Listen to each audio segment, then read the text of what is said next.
Hello and welcome to this week's video. I wanted to talk about how gaming has become a luxury hobby and how the barriers to entry are pretty steep. Technically, it's always been a luxury hobby. It's very expensive to start. Even in the past, consoles like the Wii or the DS, even the Game Boys were still very expensive.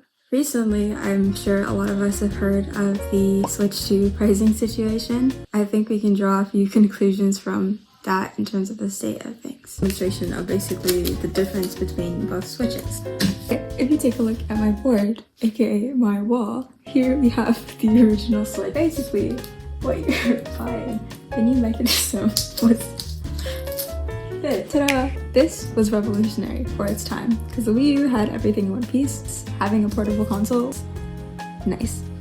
Then we have this situation here, and how it warrants you paying $620. Look at these very different, unique models. It's removing the headphone jack type of upgrade. But to be fair, I do see the convenience in them clicking like this. Like, with this being $629 before getting any games. What are you paying for? A 480p camera accessory.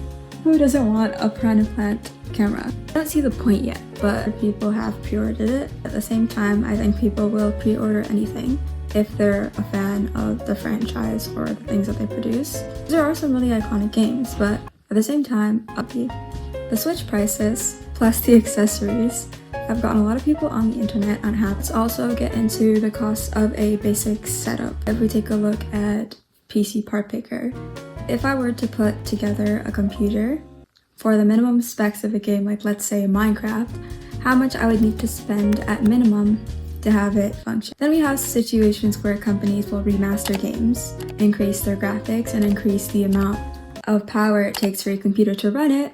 You didn't make the cut. Then the cost of the system increases along with the prices to upgrade. It's never-ending graphics rat race with the optimization that companies are willing to do. At some point, almost every computer will become obsolete for the things that we have running today. I see videos and Pinterest posts of like my first setup, my first computer. If you take into account the cost of these things, the bar is very high. Even if you're playing a lot of free games, it adds up quickly.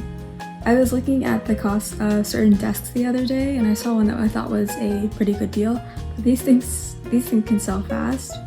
The cost of it, it's almost unjustifiable. It's not only are you paying for your system, really, if you are playing games, you're paying for that on top of it.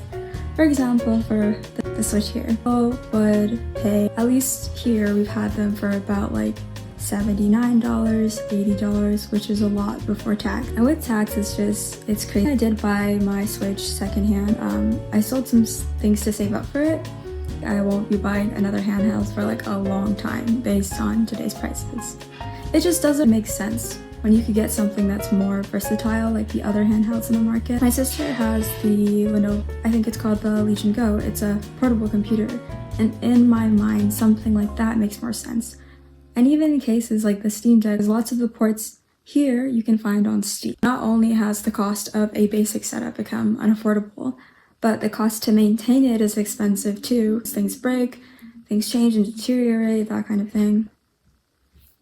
Expectations versus reality and the experience you get for the price you pay is like vastly different depending on your budget. Gaming is still my favorite form of interactive media. I grew up playing games like Kirby's Dream Land. That was my first on the Game Boy. But a lot of the consoles and things that we had were from secondhand stores or garage sales. Because I'm cheap and I like a good deal.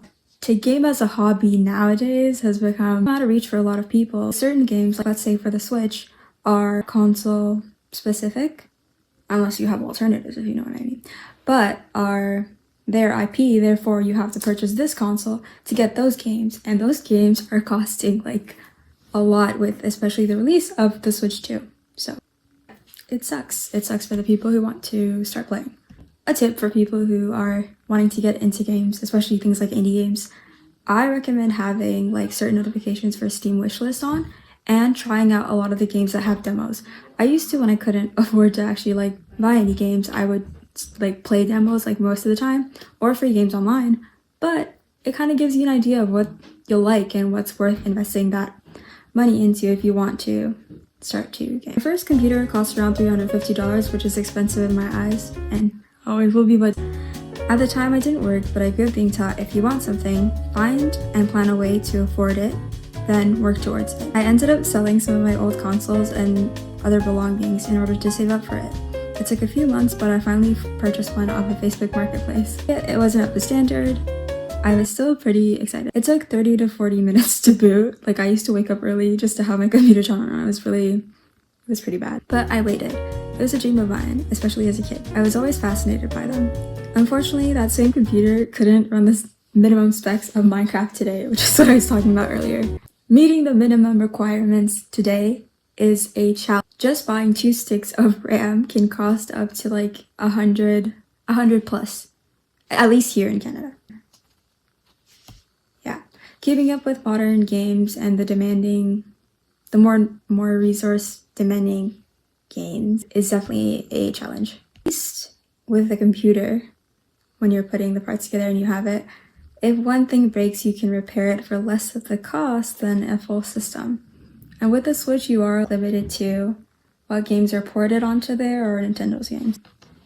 Yeah, but the cost to just get started with games, has increased by a lot. Anyways, I think I should end this video at some point if I'm not adding more and more shenanigans in between. But I do want to say that games aren't a necessity. They are a luxury, but I do think there are alternatives for people who really want to try them. Definitely, some of the options I'm gonna mention are paid, but they aren't as expensive as buying an entire computer or PC, or console for that matter.